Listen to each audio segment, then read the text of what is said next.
एक गांव में राघव नाम का अमीर युवक रहता था जो दिन भर आवारा फिरता रहता था। एक उसका भाई नरेश उससे बोला, यह तुमने आए दिन क्या नाटक बना रखा है राघव। तो राघव कहता है, मैं कुछ समझा नहीं भैया। फिर नरेश कहता है, राघव तुम पूरे 21 वर्ष के हो चुके, हमारा इतना बड़ा अनाज का व्यापार है, आखिर तुम मेरे साथ गोदाम में क्यों नहीं बैठते हो। तो राघव कहता है, भैया यह मेरे खेलने कूदने की उम्र है, मेरा अभी काम करने का बिल्कुल मन नहीं है। फिर नरेश कहता है, राघव माँ और पिताजी के जाने के बाद तुम मेरी जिम्मेदारी हो। मैं नहीं चाहता कि तुम दिन भर ऐसे ही आवारागर्दी करते रहो। कल को मुझे तुम्हारा विवाह भी करना है। फिर राघव कहता है, सीधे सीधे क्यों नहीं कहते भैया कि माँ और पिताजी के जाने के बाद मैं आपको बोझ लगने लगा हूँ। राघव की बात सुनकर नरेश क्रोधित होकर बोला, अपनी जुबान को लगाम दो राघव, तुम अपने बड़ों से बात करने की बिल्कुल तमीज भूल गए हो। राघव नरेश की बात को नजरअंदाज करके क्रोधित होकर घर से बाहर निकल गया। तभी नरेश की पत्नी गंगा आकर नरेश से बोली, राघव अब जवान हो चुका है, आपको उसे इस तरह डांटना शोभा नहीं देता। फिर नरेश कहता है, सुना तुमने गंगा, उसने क्या कहा, मैं उसे बोझ समझता हूँ। तो उसकी पत्नी कहती है, आप चिंता मत कीजिए, धीरे धीरे वह सब समझ जाएगा। इधर राघव गांव में फिर से आवारागर्दी करने लगा। तभी उसकी नजर मुखिया की बेटी अंजलि पर पड़ी। राघव उसके पास जाकर बोला, मैं तुमसे काफी दिनों से बात करना चाह रहा था अंजलि। तो अंजलि कहती है, देखो राघव, मैं तुमसे तंग आ चुकी हूँ। तुम गांव में मुझसे इस तरह की बातें करते हो और गांव वाले मेरे और तुम्हारे बीच को लेकर कुछ और ही समझते हैं। तो राघव कहता है, उन्हें जो समझना है समझने दो। तो अंजलि कहती है, जल्दी बोलो क्या बात करनी है। तो राघव कहता, अंजलि मैं तुमसे प्रेम करता हूँ और तुमसे विवाह करना चाहता हूँ। राघव की बात सुनकर अंजलि का गुस्सा सातवें आसमान पर पहुंच गया। मेरे पिता इस गांव के मुखिया हैं राघव, और वो मुझे कॉलेज सिर्फ इस वजह से पढ़ने भेजते हैं कि उन्हें मुझ पर भरोसा है। मैं उनके विश्वास को नहीं तोड़ सकती। आइंदा अगर मेरे पीछे आए ना और मुझसे बात करने की कोशिश, तो मैं तुम्हारी शिकायत अपने पिताजी से कर दूंगी। फिर राघव कहता है, तुम्हें जिससे शिकायत करनी है तुम कर सकती हो। अगर तुम्हारे पिताजी गांव के मुखिया हैं तो मैं भी कोई कम अमीर नहीं हूँ। तुम्हारे पिताजी जैसे को खरीद सकता हूँ मैं। इतना कहकर राघव वहां से चला गया। शाम को जब घर आया तो उसने देखा कि मुखिया उसके भाई नरेश के पास बैठा था। नरेश राघव से बोला, यह मैं क्या सुन रहा हूँ राघव, अब तुम आवारागर्दी करने के साथ साथ लड़कियों को भी छेड़ने लगे। मैंने किसी को नहीं छेड़ा भैया, मैं मुखिया जी की बेटी से प्रेम करता हूँ, उसे विवाह करना चाहता हूँ। प्रेम करते हो शब्द का मतलब भी समझते हो तुम। तभी मुखिया नरेश की ओर देखकर बोला, नरेश मेरा ख्याल है मेरे जाने के बाद तुम राघव को समझा देना, यह समझदार है, समझ जाएगा। नादानी में लड़के ऐसी गलतियां कर ही देते हैं। तो नरेश कहता है, नहीं मुखिया जी, आज मैं फैसला करके रहूंगा, आज तो इसने हद पार कर दी। इतना बोलकर नरेश राघव से बोला, मैं तुम्हारा विवाह अगर मुखिया जी की बेटी अंजलि से करा दूं तो तुम उसे खिलाओगे क्या, तुम करते क्या हो, तुम्हारी महीने की आमदनी कितनी है। अपने भाई की बात सुनकर राघव का दिमाग पूरी तरह से खराब हो गया। भैया मत भूलिए कि पिताजी ने अपने जीवन में बहुत सारा धन और संपत्ति बनाई है, उसमें से आधा हिस्सा मेरा भी है, जानता हूँ। लेकिन तुम्हारे जैसे नौजवान को जब पिता की संपत्ति और दौलत मिलती है ना, तो वह उसे मिटाने में ज्यादा दिन नहीं लगाती, क्योंकि तुम लोगों की बस यही समस्या है कि तुम मेहनत नहीं करना चाहते। तो राघव कहता है, आप कहना क्या चाहते हैं भैया। कि नरेश कहता है, यही कि अगर पिताजी अपनी संपत्ति तुम्हारे नाम ना करते तो तुम भीख मांगने के लिए एक कटोरा भी नहीं खरीद पाते। पिताजी की संपत्ति हक की बात करने से पहले एक बार यह तो सोच लेते कि पिताजी के काम में तुमने कितना हाथ बटाया है। नरेश की बात सुनकर राघव क्रोधित होकर बोला, अगर ऐसी बात है तो मुझे पिताजी की संपत्ति भी नहीं चाहिए, मुझे यह घर भी नहीं चाहिए, मैं घर छोड़कर जा रहा हूँ। फिर मुखिया जी कहते हैं, अब राघव मेरी बात सुनो राघव। तो राघव कहता है, मुझे कुछ नहीं सुनना मुखिया जी, मेरे घर के मैटर में आप ना ही पड़े तो अच्छा है। इतना बोलकर राघव क्रोधित होकर वहां से चला गया। गंगा नरेश से बोली, यह आपने सही नहीं किया, आपको राघव से इतना कठोर रवैया नहीं अपनाना चाहिए था। तो नरेश कहता है, नहीं गंगा, अगर आज मैं कठोर रवैया नहीं अपनाता तो राघव के हौसले और बुलंद हो जाते। जो भाई अपने छोटे भाई को डांटते नहीं, वह अपने भाई के सबसे बड़े दुश्मन होते हैं। राघव क्रोधित होकर अपने गांव की सीमा से बहुत दूर एक दूसरे गांव की ओर चला गया। उसके पास खाने तक के पैसे नहीं थे। राघव भूखा प्यासा थक हार कर एक गांव की सीमा पर बनी झोपड़ी के सामने बैठकर रोने लगा और कहने लगा, आज अगर मेरे पिताजी और माँ जीवित होती तो क्या भैया मेरे साथ ऐसा व्यवहार करते? मेरा इस दुनिया में कोई नहीं है। राघव नहीं जानता था कि झोपड़ी के अंदर शिवदंत नाम का उसकी ही हम उम्र युवक रहता था। शिवदंत उस झोपड़ी के बाहर निकलकर बोला, कौन हो तुम और मेरी झोपड़ी के बाहर रो क्यों रहे हो?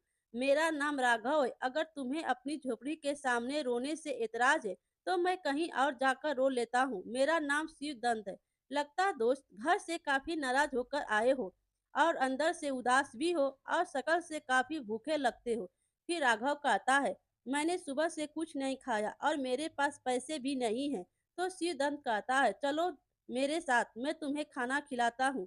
राघव उसकी झोपड़ी की तरफ देखने लगा। फिर शिवदंत कहता है, मेरी झोपड़ी की ओर मत देखो, मैं तुम्हें यहाँ के अच्छे ढाबे पर खाना खिलाऊंगा। तो राघव कहता है, लेकिन तुम मुझे खाना क्यों खिलाना चाहते हो? मैं तो तुम्हें जानता भी नहीं। मेरा और तुम्हारा रिश्ता क्या है? तो शिवदंत कहता है, दोस्ती, दोस्ती का इंसानियत, और इससे बड़ा दुनिया में कोई रिश्ता नहीं होता दोस्त। शिवदंत की आंखों में अपनापन देखकर राघव मुस्कुराते हुए बोला, ठीक है। शिवदंत राघव को ढाबे पर ले गया। राघव ने पेट भर खाना खाया। खाना खाने के बाद शिवदंत के साथ झोपड़ी में बैठा हुआ था और पूछने लगा, तुम करते क्या हो शिवदंत? तो शिवदंत कहता है, कुछ नहीं दोस्त, कुछ भी छोटा मोटा काम मिल जाए कर लेता हूँ। तो राघव कहता है, छोटा मोटा काम, कहीं तुम चोरी वगैरह तो नहीं करते हो? तो शिवदंत कहता, अरे नहीं, छोटा मोटा काम से मतलब है छोटी मोटी मजदूरी। अपनी झोपड़ी को देखकर यह तो तुम समझ ही गए होगे कि यह झोपड़ी एक गरीब की झोपड़ी है। बचपन में ही माता पिता छोड़कर चले गए, तब से मैं अकेला ही हूँ। जब तुम्हें अपनी झोपड़ी के बाहर अपने माता पिता को याद करते हुए देखा तो मुझे अपने माता पिता याद आ गए। एक समय में मैं भी अपने माता पिता को याद करके बहुत रोता था। फिर राघव कहता है, क्या मैं भी तुम्हारी झोपड़ी में तुम्हारे साथ रह सकता हूँ? तो शिवदंत कहता है, यह भी कोई पूछने की बात है? मेरी झोपड़ी में दो ही चरपाई है, एक हमेशा खाली पड़ी रहती थी, शायद यह तुम्हारे लिए ही थी। राघव शिवदंत से बात करते ही सो गया। अगले दिन राघव शीतन से बोला, अब अगर तुम्हें कोई एतराज ना हो दोस्त, तो क्या मैं भी तुम्हारे साथ मजदूरी कर सकता हूँ? तो शिवदंत कहता है, राघव तुम, अरे कपड़े देखकर ही मैं समझ गया था कि तुम कोई अमीर घराने से ताल्लुक रखते हो। तुम्हारे हाथ बता रहे हैं कि तुमने आज तक कभी कोई भारी वजन नहीं उठाया। तुम रहने दो। फिर राघव कहता है, नहीं, काम को लेकर मेरे भैया ने मुझे ताना मारा था। मैं भी काम कर सकता हूँ, मैं तुम्हारे ऊपर बोझ नहीं बनूंगा। राघव की बात सुनकर शिवदंत मुस्कुराने लगा। उस दिन के बाद राघव रोज शिवदंत के साथ मजदूरी करने लगा। कुछ ही दिनों में वो दोनों गहरे दोस्त बन गए। मगर राघव कभी कभी अचानक उदास हो जाता था। तो शिवदंत पूछता है, यह तुम अचानक उदास क्यों हो जाते हो? अगर तुम्हें घर की याद आती है तो तुम चले क्यों नहीं जाते? तो राघव कहता है, मेरे परिवार वाले मुझे बिल्कुल भी प्यार नहीं करते। अगर थोड़ा सा भी करते होते तो वह मुझे ढूंढते हुए यहाँ जरूर आते। एक दिन शिवदंत और राघव गांव की सड़क पर बनी हुई छोटी सी दुकान पर चाय पी रहे थे। तभी एक लग्जरी कार आकर रुकी। उस कार में नरेश और गंगा निकलकर बाहर आ गए। राघव, हमने तुम्हें कहाँ कहाँ नहीं ढूंढा, तुम यहाँ हो, चलो घर। मैं नहीं जाऊंगा भैया। फिर नरेश कहता है, राघव जिद मत करो, मैंने तुमसे जो भी कठोर शब्द बोले मैं उसके लिए क्षमा मांगता हूँ। तुम्हारे बगैर घर सुना है। कि गंगा बोली, राघव अपने भैया को नहीं तो कम से कम अपनी भाभी की बात तो मान सकते हो। मैं तुम्हारी माँ समान हूँ। आज मुझे पूरा विश्वास था कि तुम जरूर मिलोगे। चलो घर, मैं तुम्हारी पसंद के सारे व्यंजन बनाऊंगी और तुम्हारा विवाह अंजलि से करा दूंगी। अपनी भाभी की बात सुनकर राघव मुस्कुरा दिया और बगैर सिरदर्द से मिले कार में बैठकर चला गया। राघव को इस तरह जाता देख शिवदंत को अंदर से बहुत बुरा लगा। शिवदंत मुस्कुराते हुए अपने आप से बोला, वाह रे दोस्त, एक बार मिलकर ही चले जाते। चलो कोई बात नहीं, तुम मिलकर नहीं गए तो क्या हुआ, लेकिन मैं तुमसे मिलने तुम्हारे घर पर ज़रूर आऊँगा। सिरदंत बेचारा उस दिन से अकेला रह गया। कुछ महीनों बाद सिरदंत को राघव की बहुत याद आने लगी। सिरदंत जानता था कि राघव किस गाँव में रहता है। सिरदंत राघव के घर पहुँचा। इतने सुंदर घर को बाहर से देखकर ही सिरदंत की आंखें फटी रह गई। तभी उसकी नज़र राघव पर पड़ी। सिरदंत को देखकर राघव बिल्कुल भी खुश नहीं हुआ। फिर सिरदंत बोला, कैसे हो मेरे दोस्त, तुम तो मुझसे मिलकर भी नहीं गए। और दोस्त, मुझे नहीं पता था कि तुम्हारा घर इतना सुंदर होगा। जब तुम्हारा घर बाहर से इतना सुंदर दिखता है तो अंदर से तो और ज्यादा सुंदर होगा। तुम मेरी उम्मीद से भी ज्यादा अमीर निकले। राघव बुरा सा मुंह बनाते हुए बोला, अब यहाँ कैसे आना हुआ सिरदंत। फिर सिरदंत बोला, सब कुछ यही पूछ लोगे क्या, अपने दोस्त को अंदर नहीं बुलाओगे। तो राघव कहता है, सजावट का काम चल रहा है, वो क्या कि 2 दिन बाद मेरी मुखिया की बेटी अंजलि से शादी है। फिर सिरदंत कहता है, और तुमने अपनी शादी में गरीब दोस्त को बुलाना भी गवारा नहीं समझा। तो राघव कहता है, देखो सिरदंत, मैं जानता हूँ कि तुमने मेरी मदद की और मुझे खाना खिलाया और मुझे अपनी झोपड़ी में रहने के लिए एक चारपाई दी।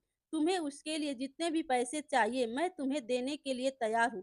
सिद्धांत, तुम जानते नहीं मैंने जितना वक्त तुम्हारे साथ गुजारा है वह कितनी मुश्किल और मुसीबत से गुजारा है। इतनी सड़ी हुई और बदबूदार जगह पर मेरा दम घुटता था, इसीलिए मैं कभी कभी वहां से भागने की सोचता था, मगर तुम्हें लगता था कि मैं उदास हो जाता हूँ।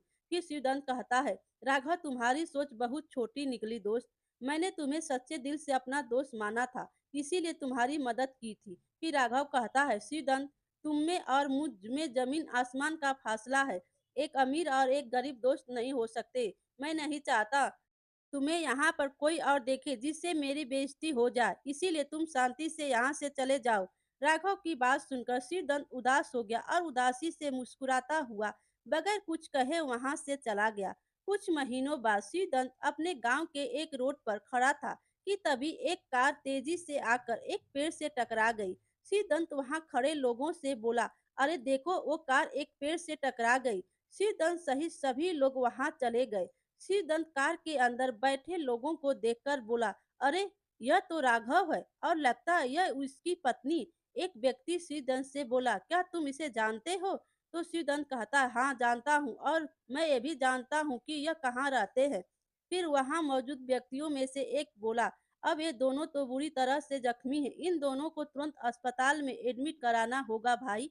फिर सिरदंत कहता है, भैया सही कहते हो, एक काम करो, जल्दी से कार से इन दोनों को निकालो। सिद्धांत ने उस व्यक्ति की मदद से उन दोनों को अस्पताल में एडमिट करा दिया। उस व्यक्ति ने सिद्धांत की मदद से राघव के परिवार वालों को वहां पर बुला दिया। नरेश दौड़ता हुआ वहां आ गया, डॉक्टर से बोला, अब मेरे भाई की तबीयत कैसी है और उसकी पत्नी अंजलि कैसी है। तो डॉक्टर कहते हैं, देखिए, उनकी पत्नी को तो ज्यादा चोट नहीं है, लेकिन आपके भाई की हालत ठीक नहीं है। तो नरेश कहता है, क्या कहना चाहते हैं आप। तो डॉक्टर बताते हैं, आपके भाई का खून बहुत ज़्यादा बह गया है। खून बह जाने की वजह से उनकी दोनों किडनी डैमेज हो गई है। तो फिर आप मेरी किडनी ले लीजिए अब। तो डॉक्टर कहते हैं, आई एम सॉरी, आपकी एज ज़्यादा है।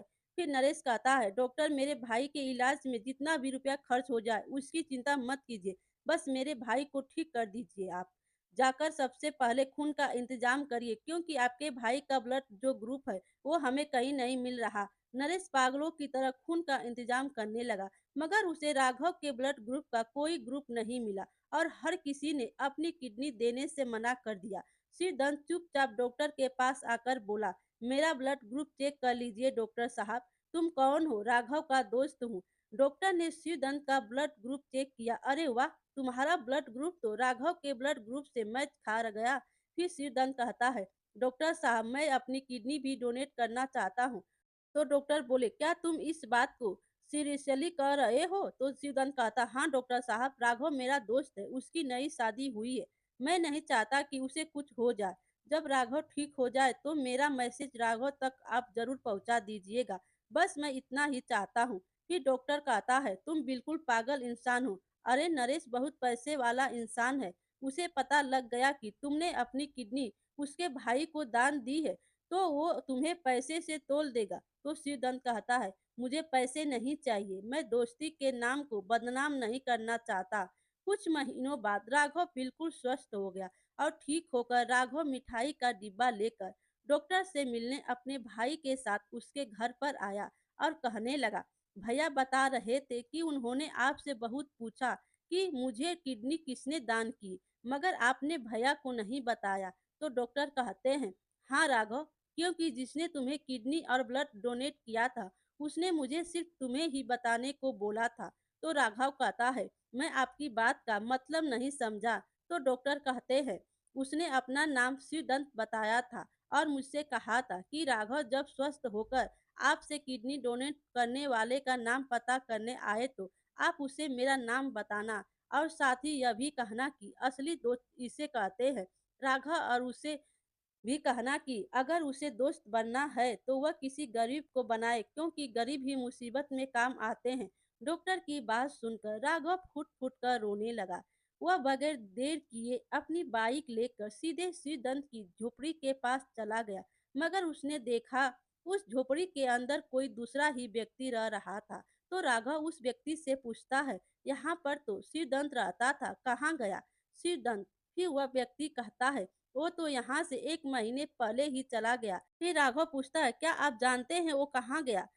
नहीं, तो वह व्यक्ति कहता है, उसने किसी को नहीं बताया, बल्कि गाँव में भी किसी को नहीं बताया कि वह कहाँ जा रहा है। हाँ, उसने कहा ज़रूर था कि कोई राघव नाम का इंसान पता करते यहाँ पर आएगा तो उससे कह देना कि दोस्ती का असली मतलब यही होता है। वह भले ही मुझे अपना दोस्त नहीं समझता हो, लेकिन मैं उससे सच्चे दिल से दोस्ती की थी। उस व्यक्ति की बात सुनकर राघव भारी मन से झोपड़ी के बाहर निकल आया और पागलों की तरह सिद्धांत को ढूंढने लगा, मगर उसे आज तक सिद्धांत नहीं मिला। सिद्धांत राघव को दोस्ती का बहुत बड़ा पाठ सिखाकर गया था। मेरे प्यारे दोस्तों, कहानी अच्छी लगी हो तो लाइक कीजिए और अपने दोस्तों में भी शेयर कीजिए और चैनल पर नए हो तो चैनल को सब्सक्राइब कीजिए। Thank you.